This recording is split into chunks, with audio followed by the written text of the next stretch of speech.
Hello, good day everyone. We are the Group 5 and we will be talking about Lesson 7. And Lesson 7 is all about the job interview. So our report covers these two major ideas in job interview. First one is the recruitment process in the big and the small companies. So what are the differences? What are their similarities? So it means the compare and contrast. Yeah. This applies to compare and contrast when it comes to the big and small companies in their recruitment process. Second one is the concepts and the principles of the interview process. Of course, so we're going to be introducing to you to the world of the job interview and how complicated it may be to some of the companies, especially the major companies. So, if you're going to apply for a job, I guess everybody will be undergo to a job interview. For example, if I'll be applying to become a teacher soon in a back school, I am required to undergo to a job interview so that I will be judged if I am deserving to be part of the said institution. And job interview really plays a very significant role if you're going to apply for a job. So to be minded, all of us should be mindful that we need to do our best if we're going to have our job interviews, and we should also meet the standards of the institutions that we are applying for us to be chosen. Now we will proceed to the interview process. First one is that it is a multi-recruitment process if the companies are looking for new employees. Second one, various organizations approach the recruitment process in various ways. For example, are the major companies have different bench of standards in the recruitment process compared to the small local businesses. This applies to the third one, that major companies have stricter or have more systematic ways if they are going to look for new employees compared to the small businesses. And note that in the fourth one, if you are going to apply to a major company or big companies, it is very essential for you to know that campus placement agency plays a very significant role in it. And to further discuss all about these things, let's go to Ana Margaret Gutierrez. Good day, Mom. Good day, classmates. I am Ana Margaret Gutierrez, and I'll be tackling the part where the small business and big business have differences in terms of the following factors. Number and type of applicants. Big companies hire massive employees with excellent background for a specific position they are applying for, and they tend to be very picky in selecting a candidate. While in small companies, hire few new people but very flexible with the requirement for the candidates depending on the ups and downs of business. Person department in charge of recruitment. Big companies always have the HR or human resource personnel who is in charge for recruitment. Small companies don't have fixed person tasked for hiring alone, but both screening process of applicants and decision making will be done by the top manager or founder. And general recruitment and interviewing style. In big companies, their interview style is highly organized with systematic procedure guided by formal policies. It also involves series of interviews. While in small companies, interview conduct is less formal and the procedure is less standard, yet flexible. The decision may be made in minute or otherwise. In short, small businesses don't have adequate funds to afford systematic interview and recruitment. Where and how they advertise. Well, in big business, big fact that they have plenty of funds to advertise their company using such excellent platforms. While in small business, they convince people with words of mouth as their capital for advertisement. Perhaps they could afford enough to advertise newspaper but highly dependent on excellent sales talk to convince consumers. Use of employment agency search firms. Big business. Oftentimes, big companies allocate huge amount of money as payment to hire a computer programmer to make a website for their company where everything you need to know from contacts to offers, they have it all displayed on their own company websites. While in small business, It actually depends on how much money they could allocate. Financing is a big factor in making decisions in terms of use of employment agencies and search firms. Responsiveness to unsolicited resumes. Big companies receive flooding resumes from plenty of aspiring applicants, yet huge portion of it is unsolicited or didn't care to make response. While in small business, given that they only receive few resumes, they focus on and entertain it. There are times as well when they have opening yet no applicant resume received. Reliance on campus recruitment. Big business. Yes, they prefer to those campuses linked by their company. For example, we won't go further from Bohol. Let's say a big maritime company has opening, looking for 1,000 crew to board on their ships worldwide. They would prefer campuses like Crystal E colleges and PMIC who specialize in the field of maritime. While small business, generally they don't like to rely on campus recruitment programs or they have it considered but on list. Best way for candidate to approach. Big business, candidates can send a letter if these interviews are by invitation only. You can also call the person in charge and ask advice how to get an interview. One small business, you can make direct contact with owner, manager, or the department head. You can also send resume and application letter and follow up with a phone call. That's all my report about. I hope you understand the differences between the big business and the small business regarding on their ups and downs. Good day everyone, this is Carl Vincent B. Varela, and at this juncture I'm going to discuss the different types of job interviews. So without further ado, let's get started. First, we have screening or phone interviews. These interviews are short, usually less than 30 minutes, and maybe as short as 10 minutes. So why are they short? Because the goal of a phone interview is only to get an invitation to continue through the interview process. For instance, after asking the applicant some questions related to the job, the hiring manager can or the caller can invite the applicant to proceed to the next interview. So these interviews use direct questions. That's why they are usually short, to find out if that certain applicant is fitting for the job or the position in the company. Providing facts about your skills and experiences is more important than establishing rapport. So in phone interviews, you must really think that being truthful or honest about your skills and experiences is more than important than establishing a relationship toward your caller or hiring manager. So common questions this type of interview include: tell me about yourself, why are you applying for this position, what are you passionate about. So now let's proceed to the next type of job interview. Now we have one-on-one interviews or face-to-face interviews. So this type of interview is the most common interview where only the interviewer and the interviewee are present. So from the name itself, face-to-face, it is really expected that both the interviewer and interviewee are present at the setting. The format of the interview is conversational, where the interviewer is of course driving the agenda or driving the flow of the interview. The interviewer attempts to establish if the candidate is a fit for the position while at the same time selling the company. So in face-to-face interviews, the interviewer really wants to know if that certain candidate is a fit for the position in the company. First impressions, body language, and other non-verbal signs as well as dress are very important, since you wanted to have a good first impression from your interviewer. So you really must dress properly, behave properly, and be equipped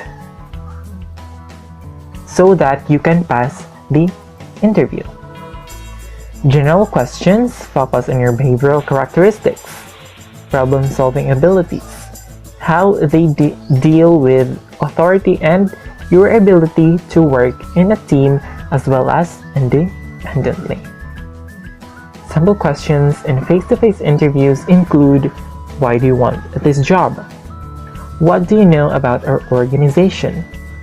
What are your strengths and weaknesses? So that's it for face-to-face interviews, and now let us know the next type of job interview. Okay, so we have candidate group interviews. It is a type of interview where more than 2 people are involved. Why? Because there are more than 2 interviewees being interviewed by the interviewer. It consists of a single interviewer. So single interviewer interviewing multiple candidates at the same time.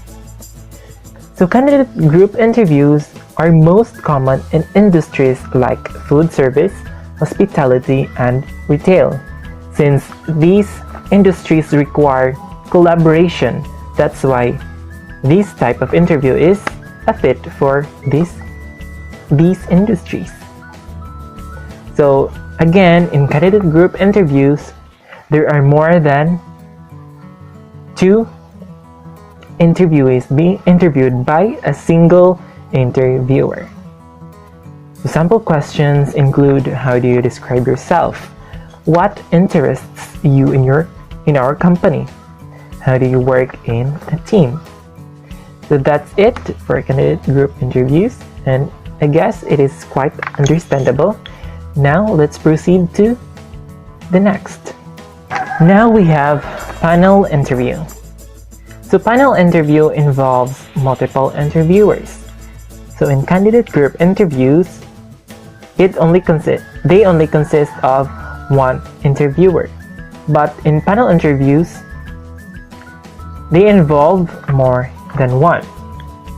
It is usually a structured interview. Structured meaning that the set of questions being asked are standardized, and they are all the same for each applicant, with the only substantial difference being more than 1 interviewer. Using multiple interviewers has the advantage of reducing interviewer bias, because as we all know, there are some applicants that are close or related to the interviewer himself or herself. That's why, in order to avoid it, the choosing or using panel interview will really give the company the chance to deliberately choose the most deserving candidate for the job. So sample questions include: what can you tell us about yourself? How would a colleague describe you? Why should we hire you? So again, panel interview involves more than 1 interviewer, and it has an advantage of reducing interviewer bias. So now let's proceed to the next type of job interview. So now we have video conferencing interview. So it is a kind of conference call that connects the candidates with companies that are in different locations.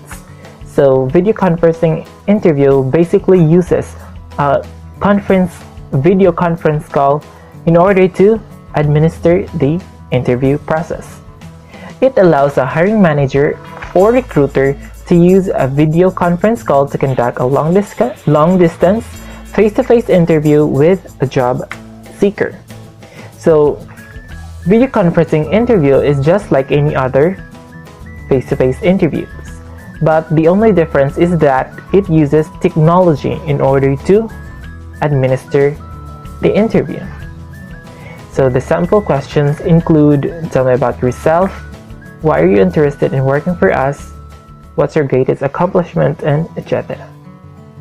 So now let's proceed to the next type of interview. Lunch interview. It is when an employer or recruiter asks you to discuss a job opening while the two of you have a lunch. It typically takes place in a public spot, such as a restaurant or cafe. So in simple terms, lunch interview is a type of interview where the interview itself is happening during lunch. While this kind of interview is a bit unorthodox, it does give an interviewer the chance to get to know your personality and social skills better. They use lunch interviews to see how you might act in a casual setting.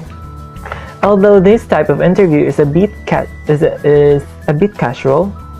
it is really important to know that you must really think that this is just any other formal interviews. So you still need to act properly and, of course, impress your hiring manager or recruiter. So that's it for a lunch interview, and now let's proceed to the next one. So we have a behavioral interview. Behavioral interview focuses on a candidate's past experiences by asking them to provide specific examples of how they have demonstrated certain behaviors, knowledge, skills, and abilities. In a behavioral interview, the candidate provides concrete examples about how they used specific behaviors or skills on the job. So basically, behavioral interview targets the candidate's ability to behave in the working environment and how they have demonstrated such behaviors, knowledge, skills, or even their abilities in order to do the job or the task in the company. So, in addition, behavioral interviews are designed to create a consistent experience for all candidates by giving them all the same set of questions so that they will have the opportunity to answer them. Examples of behavior-based interview questions include: give me an example of a time you faced a conflict while working on a team. How did you handle that? Tell me about the time you were under a lot of pressure. What was going on and how did you get through it? So again, behavioral interview focuses on the candidate's experiences and how they have demonstrated their behaviors or even their knowledge to either solve problems in their company or to do the task in the company. So that's it for behavioral interview, and now let us proceed to the next type of interview. So we have stress interviews. From the name itself, stress, this type of interview is used to assess how an applicant responds to stress and extreme pressure. During this type of interview, hiring managers will be trying to gauge how well or badly certain applicant would handle certain stressful situations at work. Because in these interviews, some questions that they may get will caught them off guard because they are unexpected. An interviewer may ask an interviewee a direct and often unexpected, is what I've said earlier, question, such as, why were you fired from your last job? Or was the stress from your last job too much for you to handle? So again, stress interviews are administered in order to assess or know how well or badly the applicant or a certain applicant responds to stress and extreme pressure while working in the environment. So that's it for my part, and I hope you guys understood everything. And now I'll be giving the floor to the next reporter. Thank you and God bless. Good morning, Mama Kabanta. Good morning, classmates. I'm Nina Julie Bagsarpa, and I'll be discussing one of the topics from our group, which is what employers look for. This is according to Bouvet and Thrill 1992. So before we go on to the traits that employers are looking for, let us talk about first what employers look for is all about. So when talking about what employers look for, it is about the traits, skills and abilities, and experiences that employers look for in an applicant. Every applicant should have certain traits to be qualified for a job. So in general, employers are looking for two things. Number one is the proof that a candidate can handle a certain job. This is a very essential quality that an applicant should have. He should show proofs or evidence that he can manage the job he's applying into, because if not, that certain job would not be productive and the candidate may done his part wrongly. For example, a candidate is applying for a job of making instructional manuals. In order to handle that certain job, the candidate should be a good technical writer that can create concise, focused, easy to understand, free of errors, and audience-based writings. In that way, he can prove that he's qualified for that certain job. Number two of what employer is looking for is the evidence that the person will fit in the organization. Aside from the skills and abilities, the compatibility between the candidate and the organization also plays a vital role in a workplace. A candidate should show evidence by knowing what values she wants to share with the organization. He should have good communication skills to avoid any misunderstandings as possible. A candidate should start determining the organization's values, norms, and visions in order to fit in. For example, a candidate communicates with the employer with full of respect and has good communication skills. This shows that the candidate fits with the company's culture and he'll be much more inclined to stay with the company for a long period of time. So those are the two things that employers look for in an applicant generally. Let's do a recap. Number one is the evidence that the candidate can handle a certain job, and number two is the evidence that the person will fit in the organization. Now let's proceed to the traits and percentage of employer seeking trait. As we can see in the table, the order of traits were based on the number of percentage that starts from ascending to descending. Now let's start with the first trait, which is the experience, with the highest percentage of 82% in percentage of employer seeking trait. This is a very important trait that an employer should look for in an applicant, because to understand how experiences a candidate has can positively or negatively impact the company. The experience also gives employers a real look into how the company works even before that applicant will be employed. We must not also forget that a great candidate experience is an excellent employer brand message for your organization and also a sales tool that can help you win over top talent. For example, there are two applicants and one is a fresh graduate and the other one is also graduate but had already experience in that certain job. The employer will likely hire the one that already had an experience because that applicant can work and adapt much easier and faster in the company. So therefore, an applicant's experience will help create a great first impression, which can also win over the best job seekers. Let's proceed to the second trait that employers look for, which is the communication skills, which has 80% in the percentage of employer seeking trait. Communication skills are essential to nearly every type of job. Being able to communicate can ensure that both new employee is effective in their position as well as they can positively impact their workplace in general.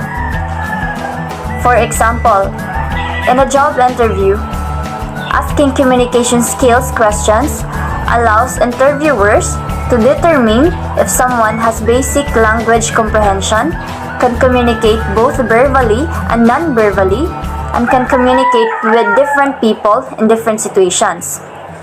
Another example, one employee is given a task with simple instructions and he should do the task without mistakes as possible. Therefore, if an employee has good communication skills, he should work well with other people in the organization. He should be actively listening to avoid any commotion or mistakes.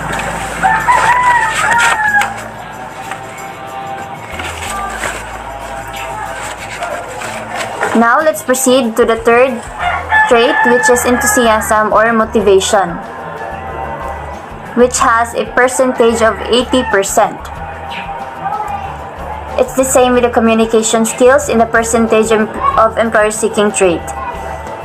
Employees' enthusiasm refers to the ability to show a keen interest in that certain job.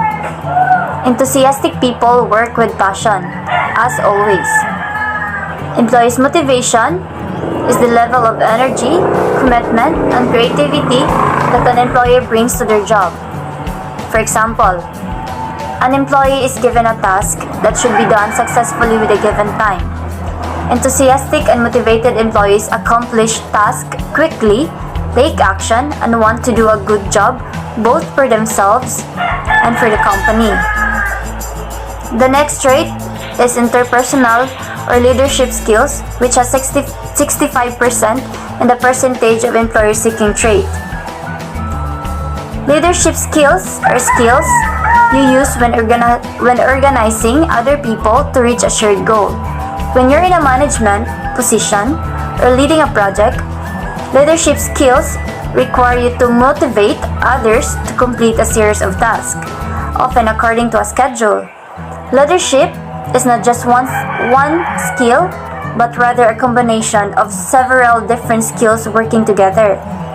On the other hand, interpersonal skills are the behavior and tactics a person uses to interact with others effectively. It is the employee's ability to work well with others. For example, in representing a presentation at work, or when writing an email to a client. So having a good interpersonal or leadership skills can get your words just right and can also make our communications clearer and more concise. So in presenting a presentation, if someone has clarifications, you should communicate well and clarify his confusions. And that's all about interpersonal and leadership skills. Now let's proceed to the maturity, which has 57% in the percentage of employer-seeking trait. Professional maturity or maturity at work is the ability to respect other people's diversified cultural backgrounds and unique set of experiences in the workplace. Work maturity includes making decisions based on one's values, ethics, and morals, instead of what feels good at the moment or honoring one's feelings. For example, you have difficulty in understanding the given task by your boss. All you have to do is ask for help, and thinking you can handle things by yourself and making mistakes will only show immaturity. It is all about knowing when you need help actually shows firmness. So go ahead and ask for that help. So therefore, maturity at work is essential in a workplace because matured employees are the ones who can increase the productivity of the company and maintain the civilized functioning of a workplace. However, maturity also helps to bring stability to the workplace and also improves the workplace. Now let's proceed to the next trait, which is educational background, which has a percentage of 50% in the percentage of employer-seeking trait. When we talk about educational background, it is simply the set of all the formal and informal education that you have achieved. These are included when you create a resume. In some companies, they choose the applicant with higher educational attainment over experiences. Most assume that they know how to analyze the problems, conduct research, and produce solutions. A great deal of higher education is composed of certain skills. No matter what a degree a candidate has, they work hard to get it and probably exhibited these skills. For example, an applicant finished a degree of major in English and he applied as a technical writer in a company. So he can be likely to be hired since he already have the knowledge how to be a good technical writer.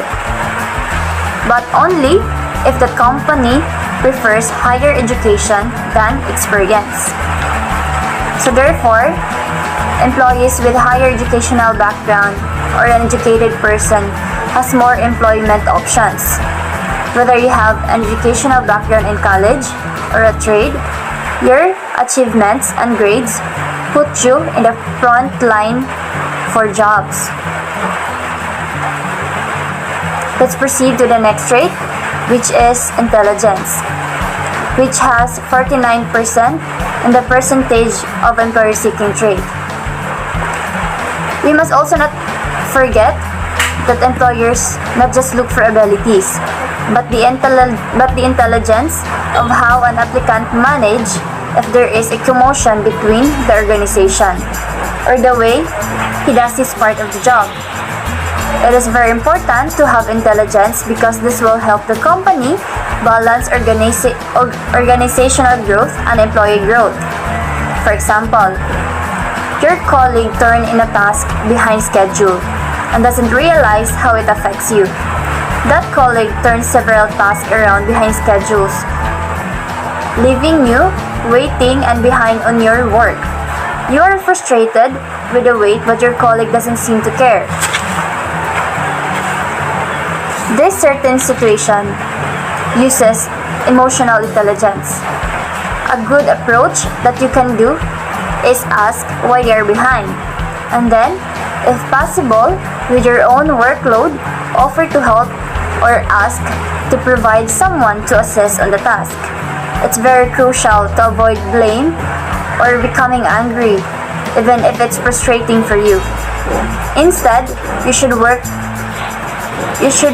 to proactively understand what might be holding them up. Look for a solution where possible and try to prevent similar problems in the future. So therefore, the intelligence trait that employers look for not just about having high grades or higher educational attainment, but also how an employee manage something like in social or emotional intelligence. Let's proceed to the next one, which is creativity. It has the percentage of 31% in the percentage of employer-seeking trait. Creativity of an applicant has become a must-have. Especially today, we operate in a highly competitive global environment, making creativity crucial. With the ability to think creatively and outside of the box, employees are more likely to come up with unique and innovative solutions to obstacles they encounter. This eagerness to solve problems can lead to a new ways to accomplish tasks and add to a more efficiently run business. Also, that's why employers are looking for this certain trait because it comes with a lot of benefits. Examples are it helps motivate an employee, helps with problem solving, more creative, and helps you see a bigger picture. For example, creativity at work is when in business meeting, the ability to brainstorming is called creativity. They may come up with a lot of ideas that can help the company. Another example is an encouraging individuality, providing a stimulating atmosphere, facilitating anonymous suggestions, act on good ideas, and continuing to hire diverse talent. So that is all about creativity. Let's proceed to the last trait of employer-seeking trait, which is scholastic performance, which has 29% in the percentage of employer-seeking trait. Scholastic performance, also known as good standing, is based upon employees' progress towards successful course and program completion. Something that scholastic has to do with school or learning. So employers are looking for this trait for the future and for their company.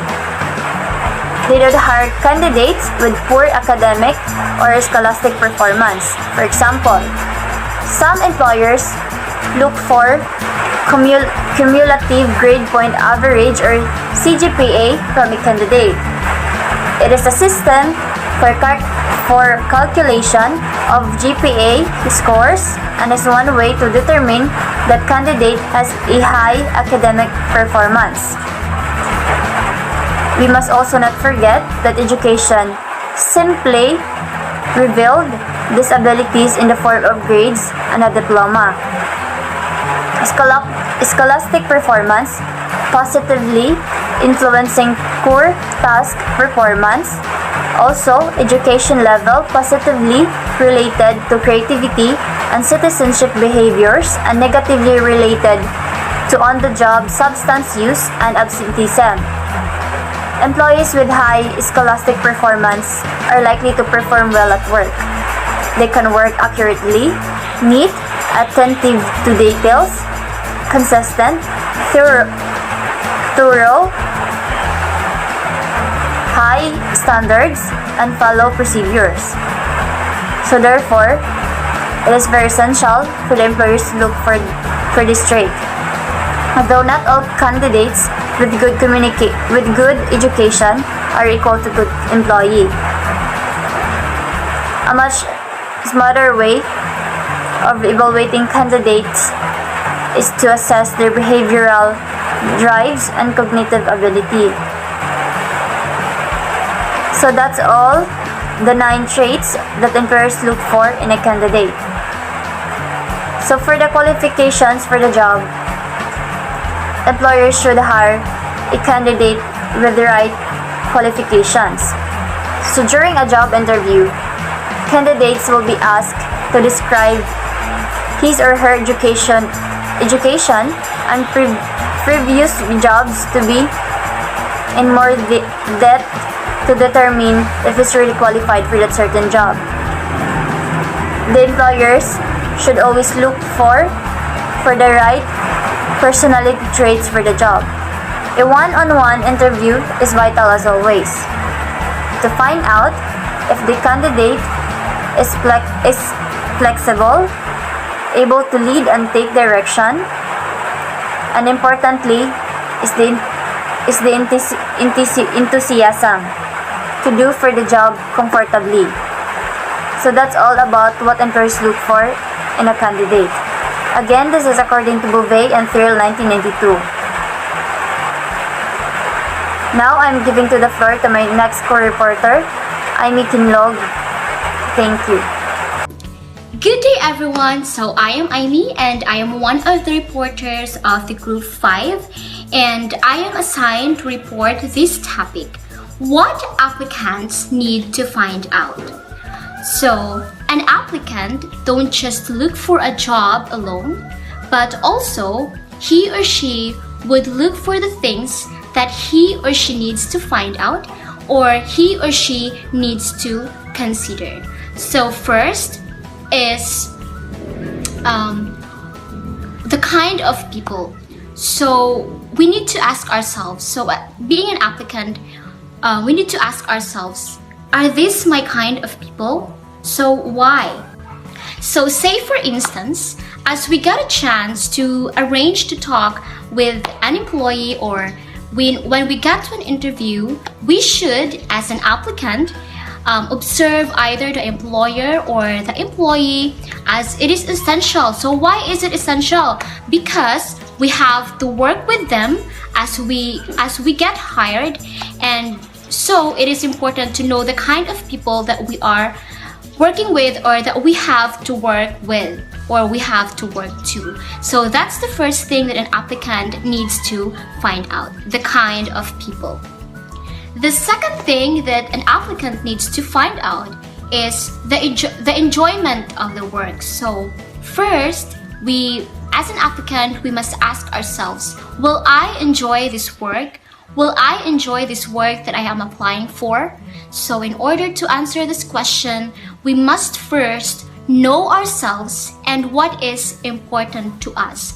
So we have to ask, will I enjoy this work because of some reasons, for example? So from there, we can see that it's essential to know ourselves, because as the time we've come to know and understand ourselves, we can choose or we can enjoy our job, and as the time we enjoy it, it might lessen the stress, or we'll see every problem that might occur as an opportunity to strive more and do better for ourselves and for the company that we are working for. So that's the second thing. Will I enjoy the work? So the third thing that an applicant needs to find out is the job what I want? So we need to ask ourselves, as an applicant, is this job what I wanted?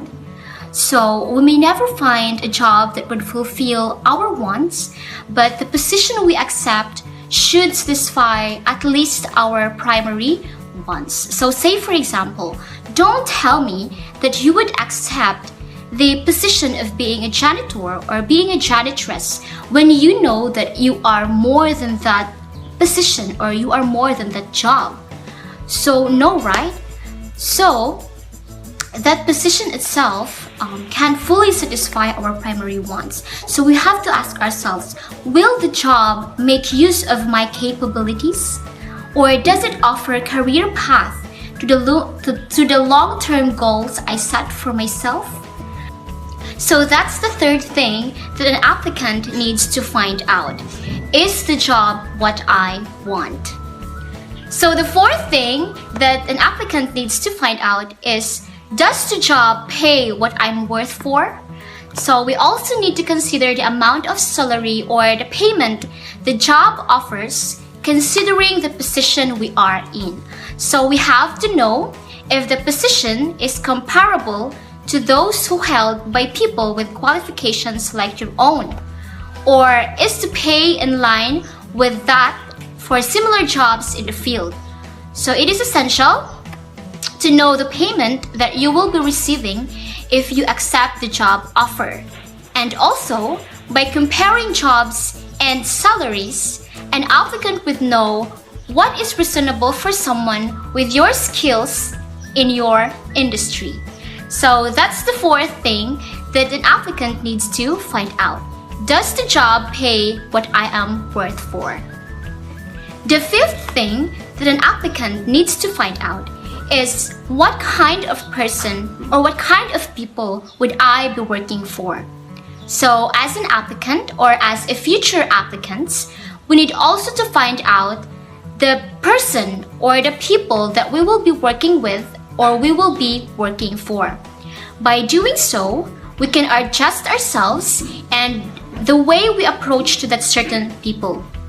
So we need to try to learn all that we can, because that one person might have quite a bit to do whether we'll like the job and whether it will lead us somewhere or other way around. So this is quite important when we get to find a job, because they might help us to get promoted. So that's the fifth thing that an applicant needs to find out. The kind of people that he or she will be working with. And the last thing that an applicant needs to find out is what sort of future can he or she expect with that organization that he or she is applying for.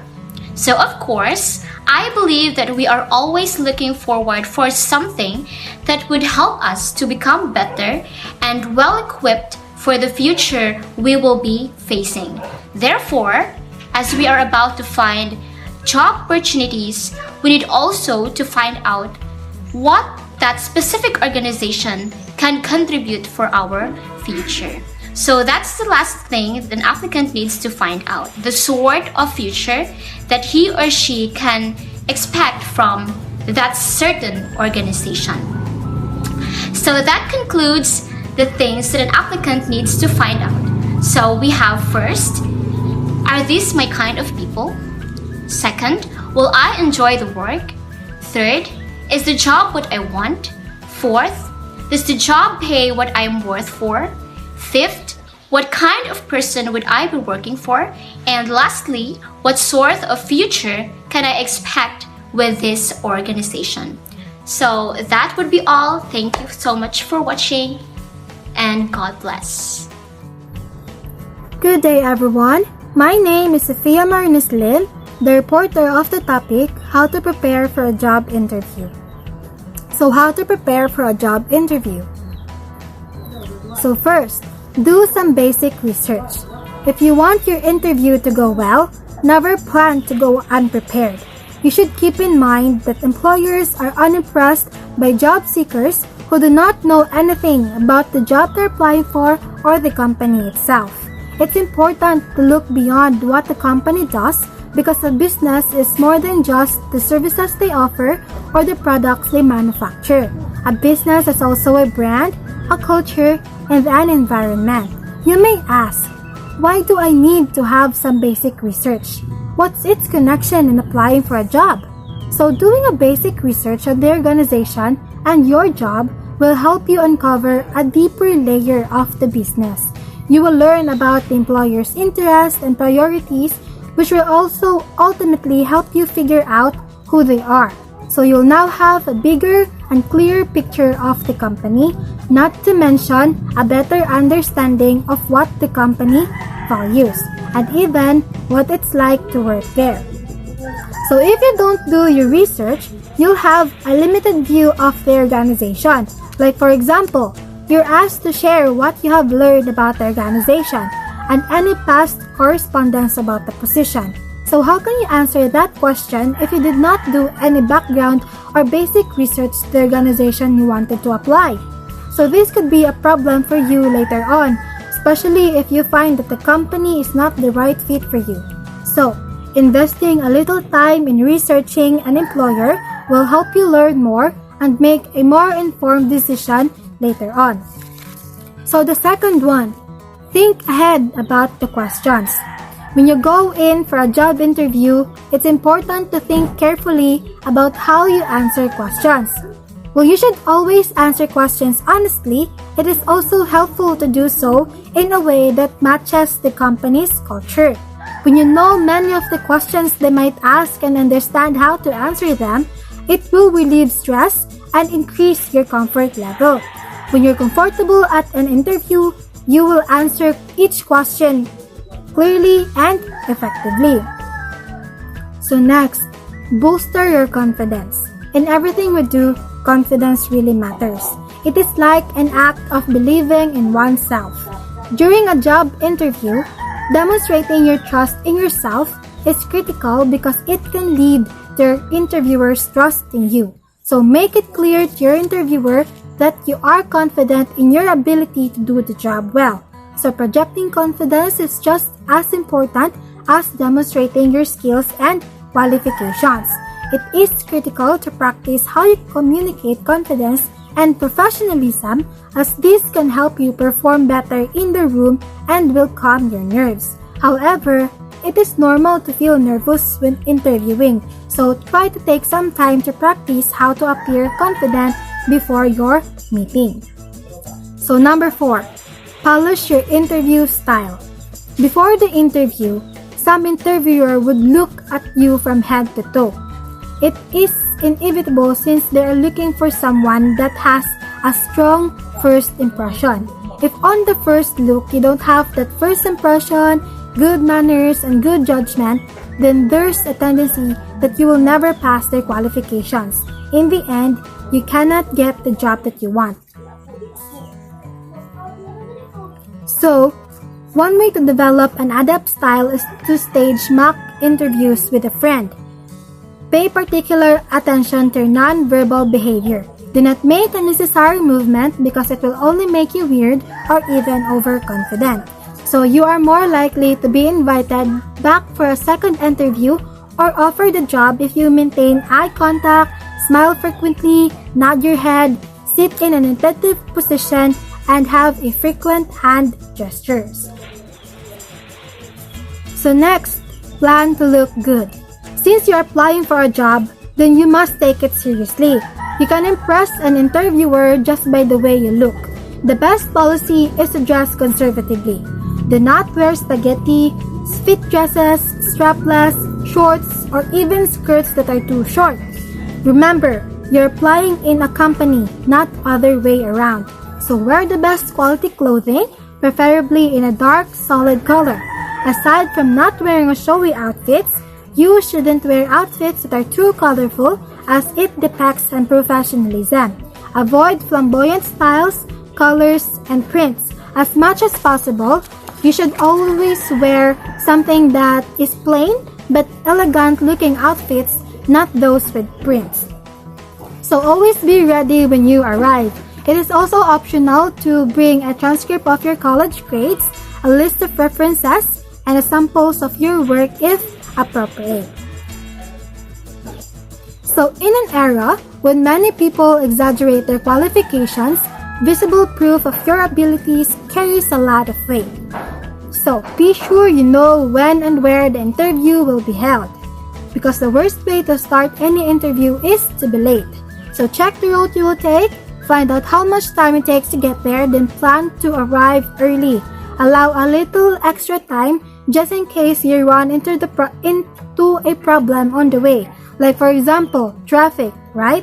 So once you have arrived, relax, do not panic, do not let them see you that you are nervous. So you may have to wait a little while, so bring along something to read or occupy your time, like for example, magazine or some notes for the interview. So be polite to the organization and express enthusiasm for the job. Just keep in mind that anything you do or say while you wait may well get back to the interviewer. So make sure your best side shows from the moment you enter the premises. So that's all about my report. I will give the virtual floor to another reporter. That's all. Thank you.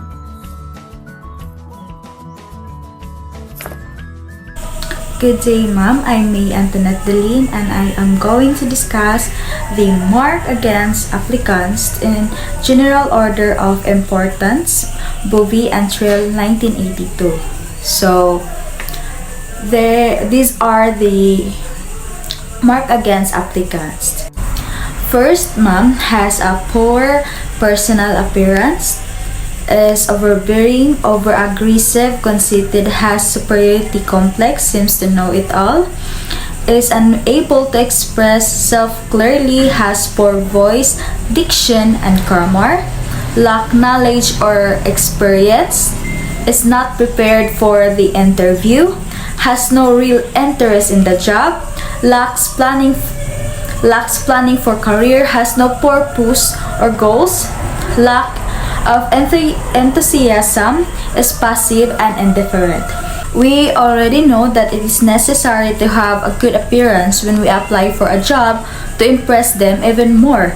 We must also be open to things we may not know yet, and also be humble and also know how to listen their opinions and advices. We need to be good at speaking so that they can better understand what we are saying. We need to have enough experience and knowledge and to be prepared for the questions and tasks they will ask us to do or answer. So, let's not waste our time if we have no interest in the job that we will enter. because it will be useless and we will definitely not pass. So we need to have better planning, purpose, and goals so that we have the motivation to get into work. We must be positive and active in applying for a job so that they can see that we really have potential and interest.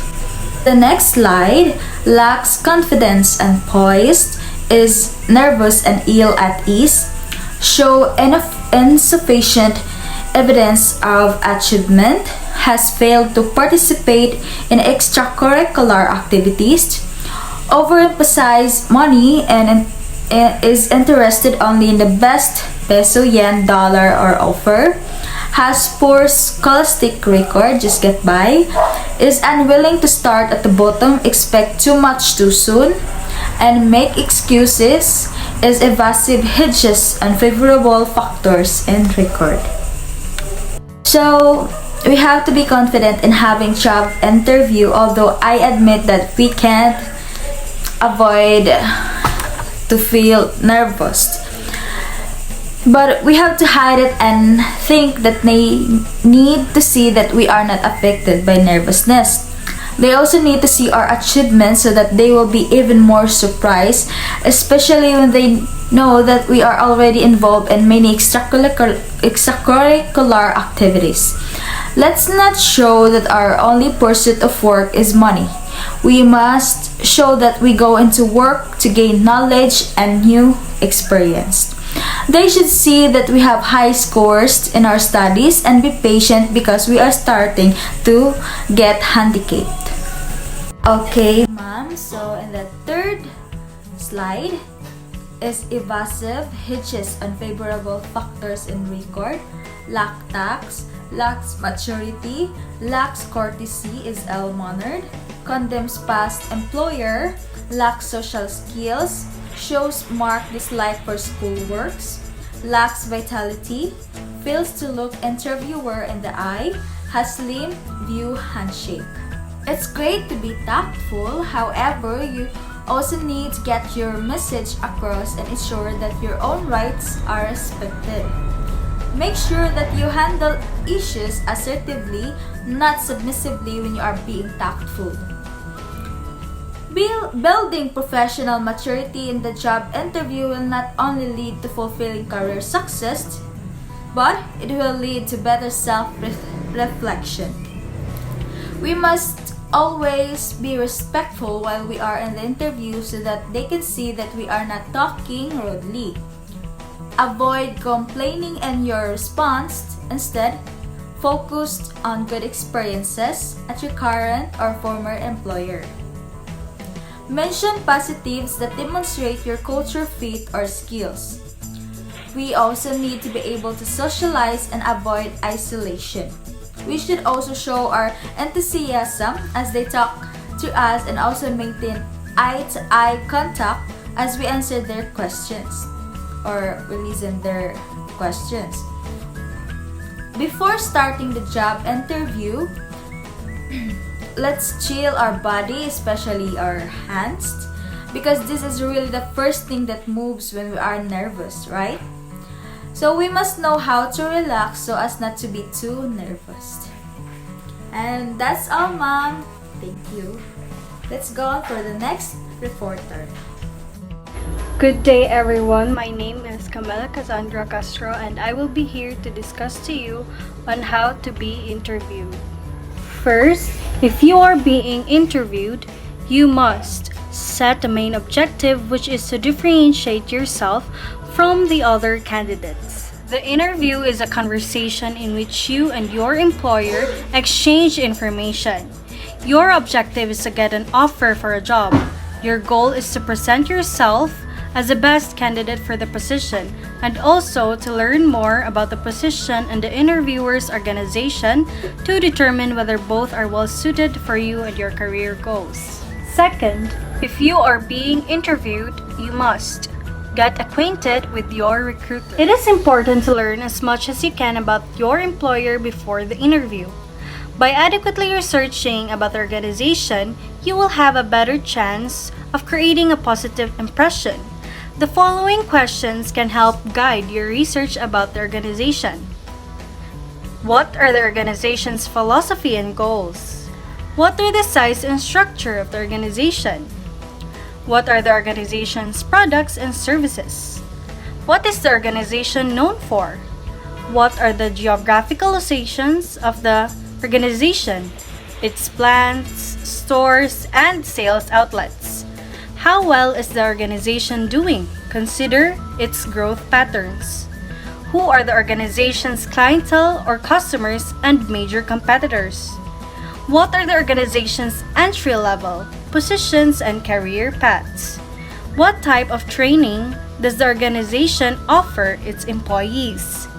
To obtain information about the employer, read company annual reports, recruiting brochures, promotional materials, job descriptions, trade journals, Wall Street Journal, Fortune, Business Week, and other business publications. Faculty, alumni, friends, and present employees can also help you in your research. If you already have progress in your initial interview, you should broaden your sales pitch. Instead of telegraphing the headlines, give the interviewer the whole story. Furthermore, it's worth noting that many interviewers don't conduct interviews for a living, so not all of them will be great at asking you questions that let you show off your skills. In other words, if your interviewer asks you, "How do you handle stress?" rather than, "Tell me about how you overcame a recent challenge," you can still find a way to transition into a story. Try starting by answering the question quickly, then segueing into a story that backs up the statement you just made. So how you do it? Follow these pointers I will tell you to tell a good and totally compelling story in your next interview. First, tell a punchline early. You're definitely trying to charm your interviewer, but ultimately, you are not telling a joke. Second, give some context. That said, immediately after giving your interviewer a sense of what to expect, fill in the blanks and give some context in order to create the appropriate atmosphere for the story. Third, introduce the situation or challenge. Again, the challenge shouldn't come as something unexpected to your interviewer. It also shouldn't be something you dwell on too much during your response, so keep it short. The important thing to focus on is what you did to resolve the situation, because the conflict or challenge in your story is going to be the part of your answer that makes it relevant to your interviewer's question.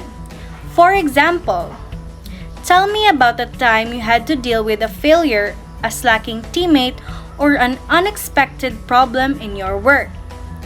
It's important to make sure you present this part as directly connected to what the interviewer wants to know.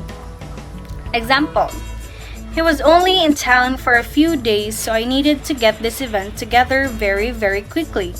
I had to handle everything from finding a room that would accommodate a huge event to arranging for his hotel accommodations, all within a few hours, in order for him to confirm. Fourth thing to do: describe your specific actions. With the problem set up to solve, go into more detail about what you did to solve it. This is the part where you get to talk about yourself, your skills, and your qualifications using your actions to illustrate what you've done and what you can do. Another important thing to remember as you're explaining how you overcame the challenge is to avoid too many uses of the word "we." Fifth, share the results. Finally, don't forget to tell your interviewer what happens in the end. Talk about the impact of your actions made and give your story some closure, if for no other reason than having a nice way to end your answer. If you are being interviewed, you must touch on your strengths and your best qualifications in depth. Identify your personal strengths. Before an interview, there are actions you should take to prepare. One of the most important steps is to review your strengths, skills, and qualities as they relate to the job description for which you are interviewing. Your goal during an interview is to explain why your skill set is the best for what they need, why you are a good culture add both for the company and their team, and what makes you uniquely qualified to succeed in the role. If you're unsure about your strengths, there are a few thought exercises that may help you identify them. Take note of the things you enjoy. Second, consider the feedback you've received from others. Third, take an online test. Colleges, universities, and agencies that assist in job placement often have skill and aptitude tests available to help you identify your strength. Fourth, think about the strengths of your role models. Think of your personal and professional role models. Decide what strengths of theirs you admire and whether you find yourself demonstrating any of these qualities. If you are being interviewed, you must probe for information that will enable you to evaluate the position objectively, and it's important to learn that the offer is worth taking to. Research the position.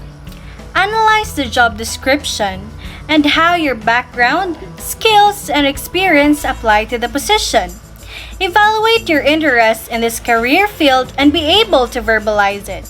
Get references. Speak directly with the people you are planning to name as references prior to employees, faculty members, and etc. Let them know the kinds of jobs you are applying and what specific kinds of experiences and abilities you hold. It is important to learn that the offer is worth taking for, because every opportunity knocks once and you should grab it at all costs. Regardless of where you stand in the interview process, every interview will be processed through these stages.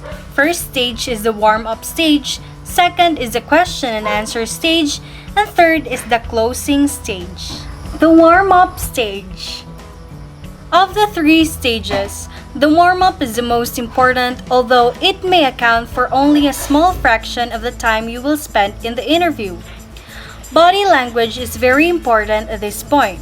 If the interviewer extends a hand, respond with firm but gentle handshake. Let the interviewer start the discussion and listen for cues that tells you what he or she wants to hear. The warm-up is the first few minutes of the interview that are used to establish rapport and to help the job applicants feel more at ease. The interviewer may engage in small talk or ask questions about interests and hobbies. However, these first few minutes are where you make a first and lasting impression. This is a good opportunity to demonstrate your communication skills. Lasting approximately 2 to 3 minutes, you are meeting the interviewers and being escorted to the interview room. It is essential that you start strong, offering a firm handshake, standing confidently, and making good eye contact. Some reporters indicate that employers will make their decision to hire a candidate within the first 30 seconds of the interview. Always be courteous because first impression counts. Employers may take the time to share information about the organization. Feel free to jot down notes to remember key points for future reference. Here's what I can advise to create a strong first impression. First impression counts, and non-verbal cues matter even more than verbal ones. So, in those first few minutes, it's all about smiling confidently, shaking hands firmly, making eye contact, and generally looking as if you're glad to be there and you want the job. In everything you do, project an attitude of energy, enthusiasm, and interest. Clothes-wise, try to match your dress style to that of the company you're meeting. You should be able to get a good idea of the company's typical dress code, though its website and social media output especially any content about its working culture, and your recruiter can advise you too. You want to project some personality and charisma, but you also want to come across as a good fit, so if in a doubt, always err on the formal side. Question and answer stage. Questions and answer will consume the greatest part of the interview. As questions are asked, tailor your answers to make a favorable impression. Pay attention when the interviewers speak. Question and answer stage. Provide original answer to routine interview questions. Consider my advice for your interview. While every interview is different, many employers use some of the same questions to get to know their candidates better. Preparing key points in response to these questions in advance can help you feel more calm and confident during the interview. Here are some examples of interview questions with responses, example responses as well. Tell me about yourself. What are your biggest strengths? What is your biggest weakness? How do you handle conflict, or why should we hire you? Let's take for example, why should we hire you? Generally, this is one of the last questions interviewers ask, and it is an opportunity to leave a powerful and lasting impression on them. Use specific skills outlined in the job description and provide examples of how your personal strengths allow you to succeed. This is an example answer to the question, why should we hire you? Let's start. Based on the research I've done and our discussion today, your organization is looking for an administrative assistant with strong interpersonal and technological skills. My communication abilities will be useful in crafting client emails, talking to customers on the phone, and during oral presentations. I'm also fluent in several current software programs, including spreadsheet suites and content management systems. I believe my experience aligns well with your company's mission and that I could bring a diverse set of skills to your organization. That's all. Okay, taking time to plan out answers for routine interview questions like these will likely make you more confident in the interview and help you avoid common mistakes. How to prepare for common job interview questions. Do your homework. Google the company you're interviewing with and read some of the articles that pop up. Prepare a list of likely questions, like why should we hire you? Identify what the organization's wants and needs. The most successful interview responses focus on the hiring manager's needs. Framing replies that demonstrates you understand their problems or pain points makes a big difference when competing with many other qualified candidates. Prepare by identifying the skills employers are looking for. Use their in-depth job descriptions, view videos the employers post about the organization, and visit their Facebook page and Twitter feeds or social media sites. Interview yourself for the position. Before every interview, ask yourself, why am I a good fit for this job? And two last important key points in the question and answer stage: practice and plan, and second, be positive. The close or the closing stage. Like the opening, the end of the interview is more important than its duration. When you get the signal, respond promptly and be sure to thank the interviewer for the opportunity. The close. So, you've made it to the very end of the interview. Congratulations! Now, it's time to get really serious. You need to end on a high note and leave a great lasting impression on your interviewer. You want them to go home with no doubts whatsoever that you're the best person for the job, in terms of skills, personality, and passion. Unfortunately, at this point of the interview, people tend to crumble under the pressure. It's like they can almost smell freedom and so rush to get to the finish line. This often leads to jumbled display of grateful sentiments, none of which are particularly exciting or impressive. As I said, you're not out of the woods yet. You still have time to impress. So, bear that in mind with everything you say and do, and in particular, make sure you ask pointed questions about the job and the company. That's the first thing you need to take in mind.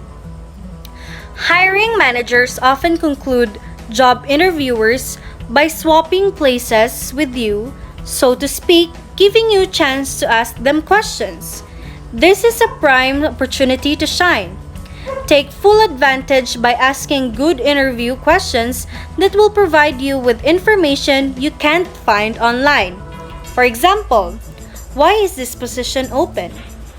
What do you expect me to accomplish in the first 90 days? Are there opportunities for additional training and education? What do you enjoy most about working here? How is performance measured in this role? Restate your interest in the position. Before you head out of the door, take a minute to reiterate that you want the position. A high level of engagement is key to showing a hiring manager that you're really into the job. Also say that you think you'd be a good cultural fit for the company, which is a pressure point for employers, considering more than 6 in 10 or 64% human resources managers say they've misjudged a candidate's fit with their company's work environment. An office team survey found mentioned that you look forward to being part of the team. Summarize why you're one for the job or why you are the best for the job. To end on a high note, restate your value proposition at the end of the interview. After all, you're not the only person going after this job, so you want to put a giant spotlight on your talent. In a couple sentences, talk about the key skills and experiences you bring to the table. Pro tip: make sure your selling points are tied directly to the job duties. Find out the next step. This sounds like a no-brainer, but a lot of job candidates forget to ask what the next step of the hiring process is. In addition, ask if there's anything else you can provide, such as references or work samples. Most important, find out the best method to follow up with the interviewer. For example, is it okay if I email you in 2 weeks if I haven't heard from you? Next, send thank you emails. Surprisingly, 3 out of 4 job seekers don't even bother sending a thank you note after an interview. To set yourself apart, take the time to write thank you emails to each employee, including the receptionist you meet with during the hiring process, and send them within 24 hours after the interview. To show the interviewers you were engaged, mention specific things you were discussed during the interview. The best way to do this is to write down notes immediately after the interview so you don't forget what you talked about. Hi, I am going to share to you some list of red flags of an interview process. First red flag. The first red flag we would consider is a sign of rushing. A candidate who can't wait for the interview to finish and doesn't have any follow-up questions for you might not be interested in that role. Look for signs of disengagement during the interview. Did they seem bored or dissatisfied with something you mentioned? Were they checking their watch on the clock? Second red flag. Deal breakers.